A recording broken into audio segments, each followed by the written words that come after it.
السلام علیکم ورحمۃ اللہ وبرکاتہ۔ وعلیکم السلام۔ الحمد للہ رب العالمین والعاقبۃ للمتقین والصلاة والسلام على سید المرسلین وعلى آلہ وصحبہ اجمعین، اما بعد فاعوذ باللہ من الشیطان الرجیم، بسم اللہ الرحمن الرحیم۔ قد جاءکم من اللہ نور وکتاب مبین، صدق اللہ المولانا العظیم وصدق رسوله النبی الامین المتین الكریم، ونحن على ذلك لمن الشاهدين والشاكرين، والحمد لله رب العالمين۔ کچھ کہنے سننے سے قبل آقائے دو عالم صلی اللہ علیہ وآلہ وسلم کی بارگاہ میں درود و سلام کا نذرانہ محبت پیش کریں۔ اللہم صلی علی سیدنا محمد بارک وسلم صلاۃ و سلام علیک یا رسول اللہ صلی اللہ تعالی علیہ وآلہ وسلم۔ اعلیٰ حضرت فاضل بریلوی علیہ رحمت و رضوان کے نعتیہ دیوان سے چند اشعار ملاحظہ فرمائیں۔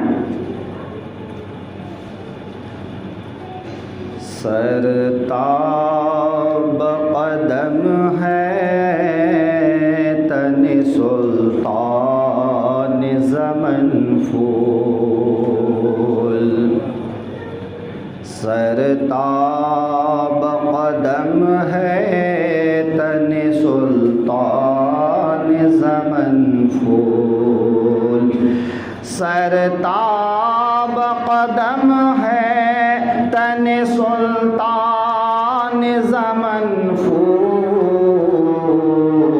لب پھول دہن پھول زبان پھول بدن پھول، لب پھول دہن پھول زبان پھول بدن پھول، صدقے میں تیرے باغ تو کیا لائے ہیں بن پھول، صدقے میں تیرے باغ تو کیا لائے ہیں بن پھول، صدقے میں تیرے باغ تو کیا لائے ہیں بن پھول، اس غنچہ دل کو بھی ایماں ہو کے بن پھول، اس غنچہ دل کو بھی تو ایماں ہو کے بن پھول، سرتاب قدم ہے تن سلطان زمن پھول، تن کا بھی ہمارے تو ہلائے نہیں ہلتا، تن کا بھی ہمارے تو ہلائے نہیں ہلتا، تن کا بھی ہمارے تو ہلائے نہیں ہلتا، تم چاہو تو ہو جائے ابھی یہ کوہ محن پھول، تم چاہو تو ہو جائے ابھی کوہ محن پھول، سرتاب قدم قدم ہے تن سلطان زمن پھول لب پھول دہن پھول زبان پھول بدن پھول واللہ جو مل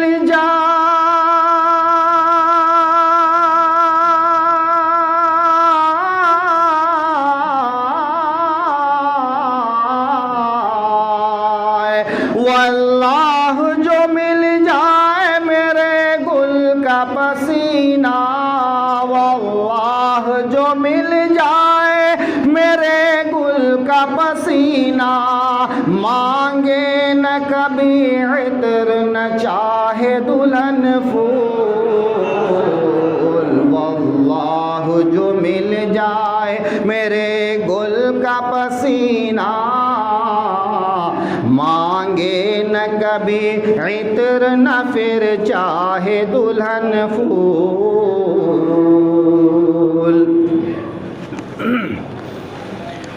ہمارے آقا صلی اللہ تعالی علیہ وسلم سر سے لے کر پیر تک معجزہ ہی معجزہ ہیں۔ آقائے دو عالم صلی اللہ علیہ وسلم کی ذات گرامی بے مثل و بے مثال ہے۔ آقا کریم صلی اللہ تعالی علیہ وسلم کو ایک اللہ نے ایک محبوب بنایا جو بے مثل نے بے مثال بنایا۔ آقا کریم صلی اللہ علیہ وسلم گرمی کے دنوں میں ایک دن آرام فرما رہے ہیں اور آقا کریم کے جسم مبارک سے پسینہ نکل رہا ہے۔ آقا کریم کی ایک بہت ہی پیاری صحابیہ تھیں حضرت ام سلیم رضی اللہ تعالی عنہ۔ بڑی پیاری صحابیہ تھیں، حضور کی بارگاہ میں اکثر حاضر ہوا کرتی تھیں، اپنے مسائل درپیش آتے تو ان کے سامنے پیش کیا کرتی تھیں، اور کوئی بھی بات ہوتی تو وہ حضور سے پوچھ لیا کرتی تھیں، بڑی خدمت گزار تھیں۔ آقا کریم آرام فرما رہے ہیں اور حضرت ام سلیم ایک شیشی میں میرے آقا صلی اللہ علیہ وآلہ وسلم کا پسینہ مبارک جمع کر رہی ہیں۔ میرے آقا کے جسم سے جو پسینہ نکل رہا ہے اس پسینے کو ایک شیشی میں بھر رہی ہیں۔ اتنے میں میرے آقا صلی اللہ تعالی علیہ وسلم کی آنکھ کھل گئی تو میرے آقا نے ارشاد فرمایا ام سلیم کیا کر رہی ہو؟ تو حضرت ام سلیم عرض کرتی ہیں یا رسول اللہ ایک شادی ہے اور دلہن کو لگانے کے لیے میں خوشبو جمع کر رہی ہوں۔ اے میرے آقا دلہن کو ملنے کے لیے میں خوشبو اکٹھا کر رہی ہوں۔ میرے آقا کریم صلی اللہ علیہ وسلم نے وہ خوشبو حضرت ام سلیم کو عطا فرما دیا، اپنا پسینہ مبارک عطا فرما دیا۔ تو روایت میں ہے کہ جس دلہن کو وہ پسینہ مبارک لگایا گیا، وہ خوشبو لگائی گئی، زندگی بھر اس کا جسم مہکتا رہا، کبھی اسے دوسرے خوشبو کی ضرورت نہیں پڑی۔ یہاں تک کہ روایت میں ہے کہ اس کے جو بچے پیدا ہوتے ان بچوں کے جسم سے خوشبو کا اثر ظاہر ہوتا، اس کی مہک آنے لگتی۔ تو میرے آقا کریم کے پسینے کا عالم یہ ہے کہ اگر وہ کسی کے جسم میں لگ جائے تو وہ جسم تا حیات مہکتا ہے۔ اسی کو میرے امام احمد رضا اپنے انداز میں بیان فرماتے ہیں۔ واللہ جو مل جائے میرے گل کا پسینہ، واللہ جو مل جائے میرے گل کا پسینہ، واللہ جو مل جائے میرے گل کا پسینہ، مانگے نہ کبھی عطر نہ پھر چاہے دلہن پھول، مانگے نہ کبھی عطر نہ پھر چاہے دلہن پھول، کیا بات رضا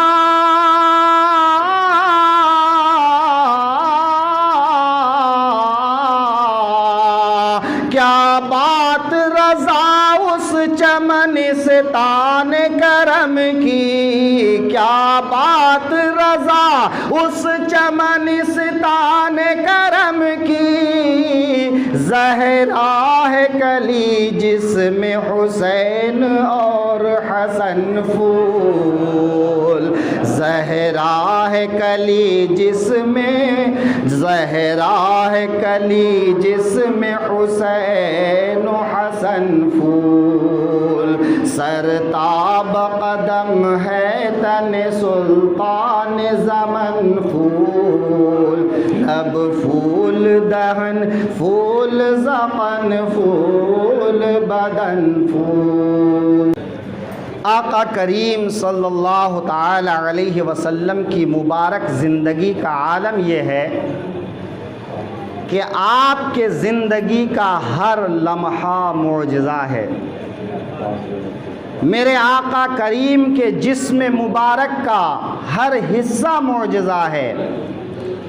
میرے آقا کریم صلی اللہ تعالی علیہ وسلم اس دنیا میں تشریف لائے تو سراپا معجزہ بن کر تشریف لائے۔ اللہ رب العزت ارشاد فرما رہا ہے، قد جاءکم برہان من ربکم، اے لوگو تمہارے پاس تمہارے رب کی طرف سے برہان آ گیا، دلیل آ گئی، حجت آ گئی، معجزہ آ گیا۔ اللہ نے اپنے محبوب کو سراپا معجزہ بنایا۔ کچھ جھلکیاں آپ کے سامنے پیش کرتا ہوں۔ آقا کریم صلی اللہ علیہ وسلم بے مثل بے مثال ہیں۔ تبلیغ اسلام کی خاطر آقا کریم نے ہر وہ طریقہ استعمال فرمایا جس طریقے سے کوئی شخص اسلام کے دامن میں آ سکتا تھا۔ جو انسان جس طرح کی دلیل مانگتا، میرے آقا اسی طرح کی دلیل دے کر اسے سمجھاتے اور پھر اسے اسلام کی طرف دعوت دیتے، تو وہ شخص آقا کریم کی دلیل دیکھ کر، میرے آقا کا معجزہ دیکھ کر، محبوب خدا کا معجزہ دیکھ کر وہ ایمان لانے پر مجبور ہو جاتا۔ ایک شخص تھا جس کا نام تھا رکانہ۔ وہ ایک پہلوان شخص تھا۔ رکانہ پہلوان بڑا مشہور زمانہ تھا۔ پہلوانی میں اکھاڑے میں کوئی اسے پچھاڑ نہیں سکتا تھا۔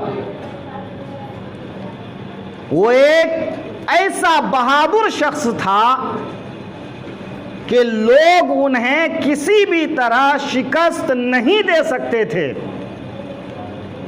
جب آقا کریم صلی اللہ علیہ وسلم کے بارے میں سنا کہ میرے آقا دین کی تبلیغ فرما رہے ہیں، اسلام کی تبلیغ فرما رہے ہیں، لوگوں کو دین اسلام کی طرف بلا رہے ہیں، تو وہ آقا کریم کی خدمت میں حاضر ہوا اور عرض کرنے لگا کہ میں نے سنا ہے کہ آپ کو اللہ نے بے نظیر بنایا ہے، بے مثل و بے مثال بنایا ہے، جو خوبیاں، جو طاقتیں، جو خصلتیں، جو عادتیں ایک انسان میں ہو سکتی تھیں، اللہ نے وہ سب کچھ آپ میں جمع فرما دیا ہے کہ انسان کے اندر ہر وہ جو خوبی ہے وہ تمام خوبیاں اللہ نے آپ میں اکٹھا کر دیا ہے۔ تو آپ جانتے ہیں کہ میں ایک پہلوان شخص ہوں، میں اکھاڑے کا آدمی ہوں، میں ایک بہادر شخص ہوں، میں دلیل نہیں سمجھتا، میں حجت نہیں سمجھتا، میں باتیں نہیں سمجھتا۔ ہاں، اگر آپ میری زبان میں بات کریں، میرے ہنر میں مجھے مات دے دیں تو میں آپ پر ایمان لے آؤں گا۔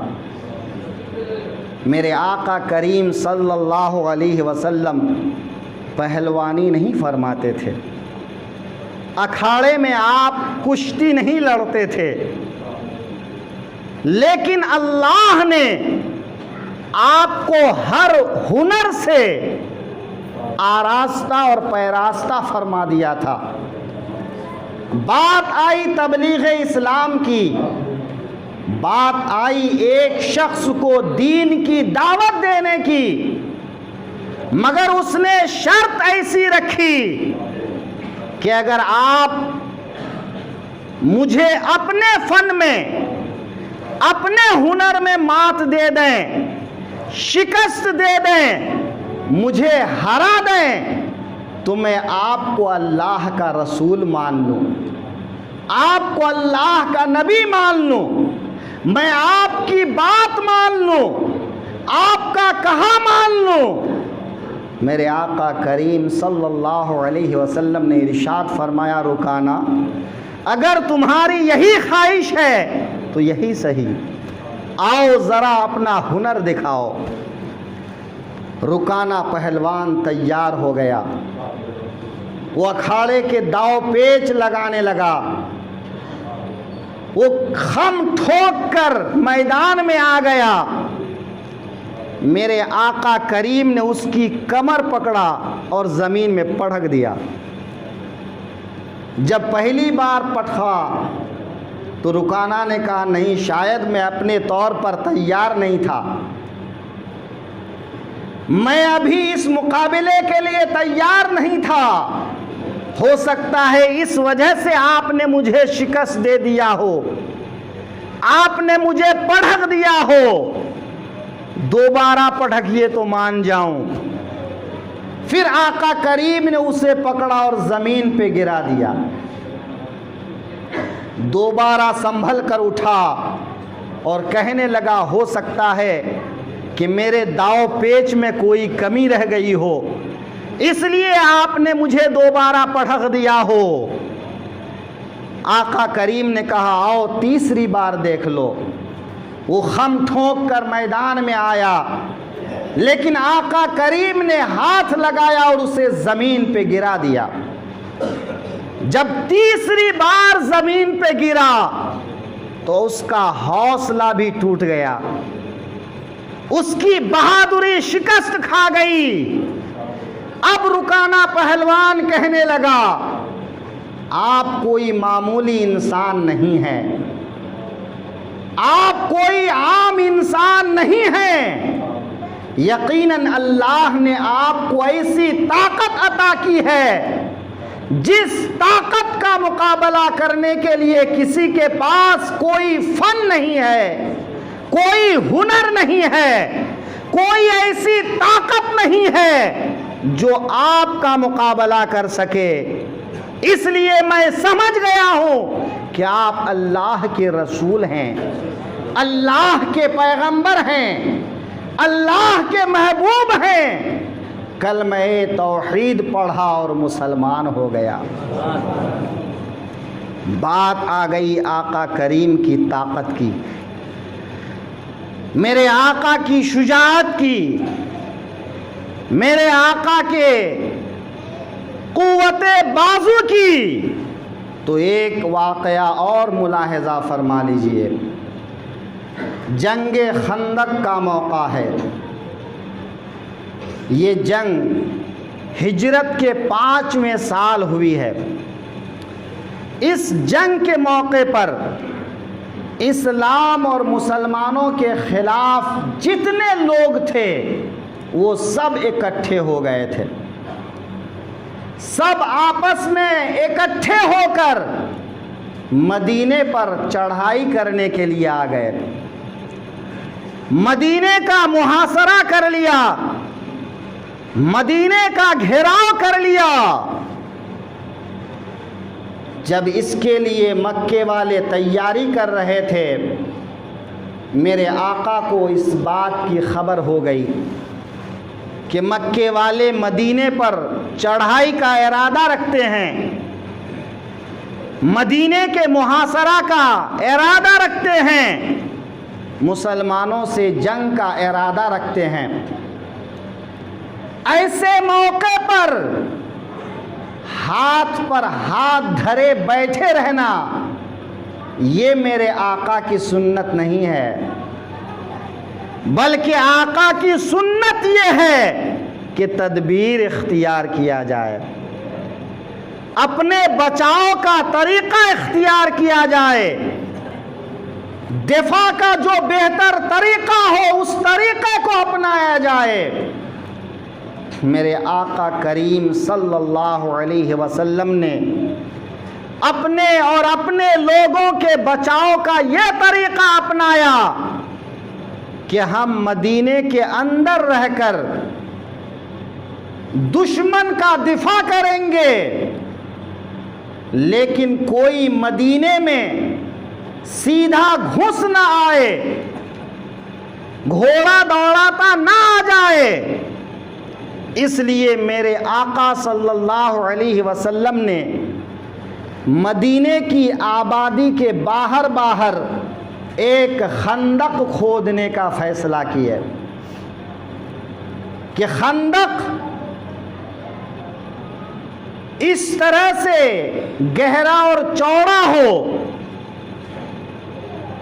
کہ کوئی اگر اس میں اترنا چاہے تو اتر نہ سکے، اور کوئی چھلانگ لگا کر آنا چاہے تو چھلانگ بھی نہ لگا سکے۔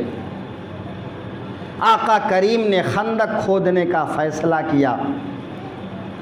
غریبی کا دور تھا، عسرت کا دور تھا، تنگی کا دور تھا۔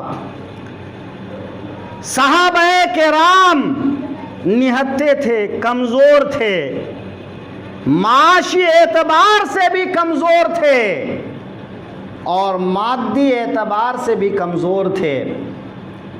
میرے آقا نے چند ہاتھ کا فاصلہ چند صحابہ کرام کو دیا کہ یہاں سے لے کر یہاں تک آپ لوگ کھودیں، یہاں سے لے کر یہاں تک آپ لوگ کھودیں۔ خندق کی کھدائی کا کام شروع ہو گیا۔ خندق کی کھدائی کے دوران ایک موقع ایسا آیا کہ ایک جگہ پر ایک بڑا سا چٹان ظاہر ہوا، ایک بڑا پتھر ظاہر ہوا۔ صحابہ کرام کئی حضرات مل کر اس چٹان کو توڑنے کی کوشش کرتے رہے، کئی دنوں تک کوشش کیے، لیکن وہ چٹان ٹوٹنے کا نام نہیں لیتا۔ اس چٹان کو وہاں سے ہٹایا بھی نہیں جا سکتا تھا، اور چٹان کو توڑے بغیر خندق کا کام بھی مکمل نہیں ہو سکتا تھا کہ اس چٹان سے ہوتے ہوئے دشمن اندر آ سکتا تھا۔ جب صحابہ کرام تھک ہار گئے تو آقا کریم کی بارگاہ میں عرض کیے، یا رسول اللہ، کھدائی کے دوران ایک چٹان نے ہمارا کام روک دیا ہے۔ میرے آقا کریم صلی اللہ علیہ وسلم تشریف لے گئے۔ آپ نے اپنے آستین کو اوپر کیا اور پھاوڑا ہاتھ میں لے کر بسم اللہ پڑھ کے ایک پھاوڑا جب اس چٹان پہ مارا تو وہ چٹان جو کئی صحابہ کرام سے نہیں ٹوٹتا تھا، میرے آقا کریم کے ایک پھاوڑے سے وہ ٹوٹ کر ریت کے ذرات کی طرح بکھر گیا، وہ ریزہ ریزہ ہو گیا۔ میرے آقا کریم کی طاقت کو ملاحظہ کیجئے۔ اللہ نے اپنے محبوب کے بازوؤں میں ایسی طاقت عطا کی ہے کہ جس کو چند صحابہ کرام ایک ساتھ مل کر نہیں توڑ سکتے تھے، میرے آقا کے ایک ضرب نے اسے پاش پاش کر دیا، ریزہ ریزہ کر دیا، چٹان ٹوٹ کر بکھر گیا۔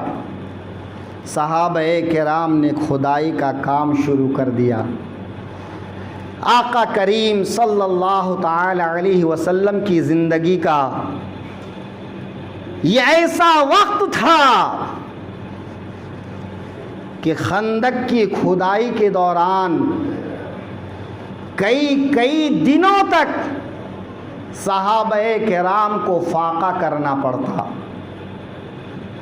صحابہ کرام کے پاس کھانے کے لیے نہیں ہوتا، ایک طرف دشمن پورے لاؤ لشکر کے ساتھ کھڑا ہے، مدینے پر چڑھائی کا انتظار کر رہا ہے، دعوت جنگ دے رہا ہے، اور ایک طرف مسلمانوں کا حال یہ ہے کہ کسی کے گھر چولہا نہیں جل رہا ہے، کھانے کا اناج نہیں ہے، اور دشمن مدینے کے باہر سے کھانے پینے کا کوئی سامان اندر آنے بھی نہیں دے رہا ہے۔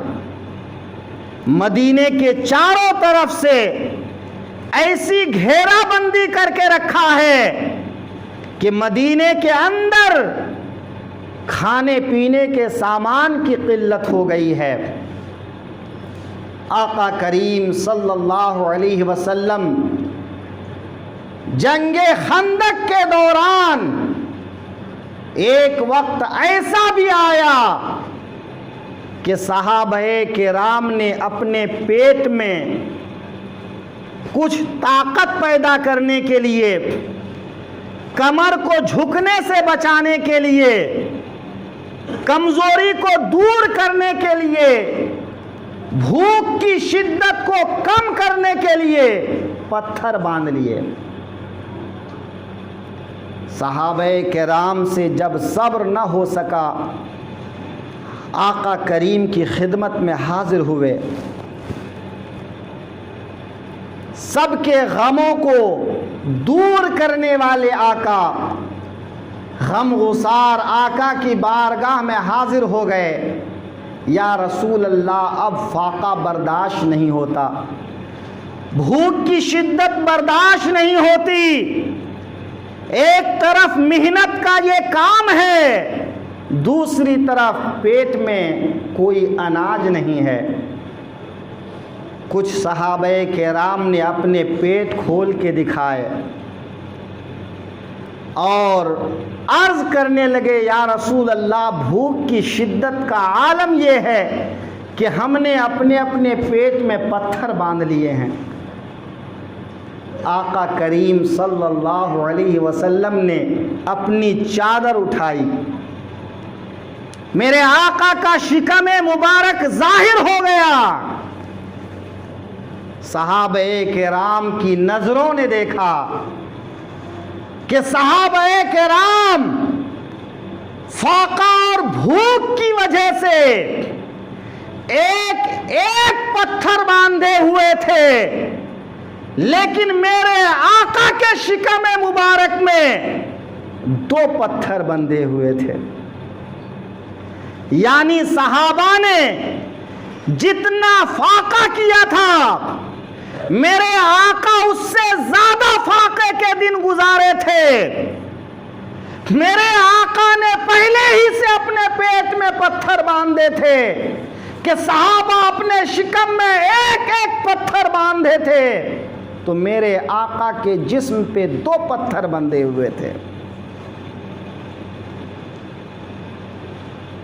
اس کو اعلیٰ حضرت فاضل بریلوی علیہ الرحمت و رضوان فرماتے ہیں کل جہاں ملک اور جو کی روٹی غذا، کل جہاں ملک اور جو کی روٹی غذا، اس شکم کی قناعت پہ لاکھوں سلام، اس شکم کی قناعت پہ لاکھوں سلام. ذرا غور کیجئے کس شدت کا زمانہ تھا. ایسے وقت میں میرے آقا بولتے تھے تو آواز میں کمزوری ظاہر ہو جاتی تھی، آواز میں نقاہت ظاہر تھی، بولنے کی طاقت نہیں تھی کہ حضرت ابو طلحہ نے اس کو محسوس کیا. اپنے گھر گئے، اپنی زوجہ ام سلیم سے کہا اے ام سلیم کیا تمہارے پاس کھانے کو کچھ ہے؟ حضرت ام سلیم عرض کرتی ہیں اے میرے خاوند میں نے کچھ جو کی روٹیاں بنائی ہیں. حضرت ابو طلحہ کہتے ہیں لاؤ انہی روٹیوں کو لاؤ. ان چند روٹیوں کو ایک کپڑے میں لپیٹتے ہیں اور حضرت انس کے ہاتھ میں دیتے ہیں اور کہتے ہیں جاؤ.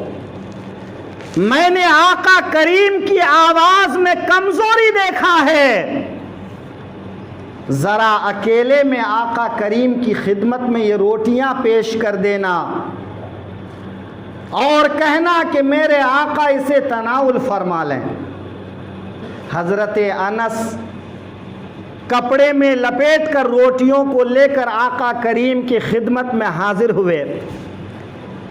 ابھی حضرت انس چند قدم کی دوری پر ہیں، میرے آقا ارشاد فرماتے ہیں اے انس ابو طلحہ نے کھانا بھیجا ہے.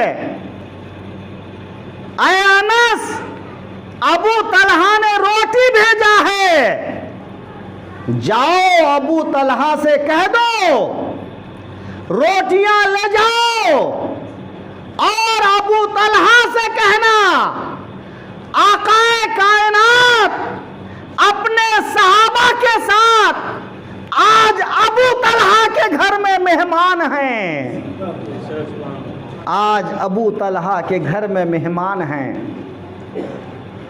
حضرت انس لوٹے اور حضرت ابو طلحہ سے جا کر آقا کی بات کہہ دیے. حضرت ابو طلحہ نے ام سلیم سے کہا. حضرت ام سلیم عرض کرتی ہیں اے میرے خاوند یہ تھوڑے سے اناج تھے جو ہم نے روٹی بنا کر بھیجا تھا، اب تو اس کے علاوہ ہمارے گھر میں کھانے پینے کو کچھ بھی نہیں ہے. اب اتنے سے کھانے میں آقا کریم کو کھلائیں کہ ان کے صحابہ کو کھلائیں، ان مسلمانوں کو کھلائیں، کس کس کو کھلائیں. تو حضرت ابو طلحہ کہتے ہیں ام سلیم فکر نہ کرو، میرے آقا خوب جانتے ہیں، غریبوں کے وہ ماما اور ملجا خوب جانتے ہیں. اے ام سلیم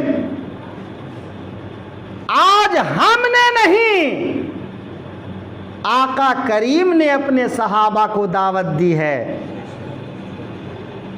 آج یہ صحابہ کرام رسول اللہ کے مہمان ہیں تو اللہ کے رسول کو معلوم ہے اے ام سلیم اس دعوت کا انتظام کرنا ہمارا کام ہے اور ان صحابہ کرام کا پیٹ بھرنا آقا علیہ الصلاۃ و تسلیم کا کام ہے۔ ان بھوکوں کا پیٹ بھرنا میرے آقا کا کام ہے۔ اگر آقا صحابہ کرام کو ساتھ لا رہے ہیں تو وہ خوب جانتے ہیں کہ صحابہ کرام کو کیا کھلانا ہے، ان کا پیٹ کیسے بھرنا ہے۔ آقا کریم صلی اللہ علیہ وسلم اپنے صحابہ کرام کے ساتھ حضرت ابو طلحہ کے گھر حاضر ہو گئے۔ حضرت ابو طلحہ نے بیٹھنے کا انتظام کیا۔ میرے آقا نے ام سلیم سے کہا، ام سلیم ان روٹیوں کو توڑ لو، ان کا چوڑا بنا لو اور اس کے اوپر سالن ڈال دو اور ایک برتن میں رکھ کر ایک کپڑا اس کے اوپر سے ڈھانک دو اور ایک حجرے میں رکھ دو۔ حضرت ام سلیم نے روٹیوں کو توڑ کر اس پر سالن ڈالا، گھی ڈالا اور ایک کپڑے سے ڈھانک کر ایک حجرے میں رکھ دیا۔ اب میرے آقا ارشاد فرماتے ہیں، اے صحابہ کرام 10 آدمی جائیں اور بسم اللہ پڑھ کر کھانا شروع کریں اور ایک طرف سے کھانا کھائیں، کوئی کپڑا اٹھا کر نہ دیکھیں۔ کپڑے کے نیچے سے اپنے اپنے جانب سے ہر کوئی کھانا کھائیں اور جب شکم سیر ہو جائیں، جب پیٹ بھر جائے تو باہر آ جائیں۔ آقا کریم صلی اللہ علیہ وسلم 10 صحابہ کرام کو بھیجتے، 10 صحابہ کھاتے اور باہر آ جاتے۔ یہ سلسلہ چلتا رہا یہاں تک کہ تمام صحابہ نے جو اس دعوت میں مہمان تھے شکم سیر ہو کر کھانا کھا لیا، لیکن حضرت ام سلیم کا کھانا کم نہیں ہوا۔ حضرت ام سلیم کے کھانے میں میرے آقا کے ارشاد فرمانے سے ایسی برکت ہوئی کہ چند روٹیوں کو کئی صحابہ کرام نے شکم سیر ہو کر کھانا کھا لیا۔ اب ذرا غور کیجئے، یہ میرے آقا کی برکت ہے۔